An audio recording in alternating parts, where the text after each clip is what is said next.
नमस्कार. अदालत टाइम मधून नेहल काळे.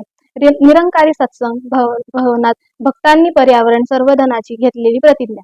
महाराष्ट्रात प्रदूषणाचे नियंत्रण मंडळ व गांधी रिसर्च फाउंडेशन यांच्या संयुक्त विद्यमानाने जागतिक पर्यावरण सप्ताहानिमित्त जागतिक रस्त्यावर प्लास्टिक प्रदूषणाचा अंत या थीमवर शिरसोली रोडावरील संत निरंकारी सत्संग भवनात कापडी पिशवी वाटप करण्यात आले. प्लास्टिक वापरल्यामुळे होत असलेल्या दुष्परिणामाची जाणीव ठेवून पर्यावरण संवर्धनासाठी प्रयत्न करणार असल्याची प्रतिज्ञा सर्वांनी केली. गांधी रिसर्च फाउंडेशन मदन लाठी यांनी प्रतिज्ञा दिली. महाराष्ट्रात प्रदूषण नियंत्रण मंडळाचे जळगाव विभागाचे उपप्रशासक अधिकारी कर्णसिंग सिंग राजपूत यांनी कापडी पिशवीची जास्तीत जास्त वापर कसा होईल याबाबत महत्त्व सांगितले.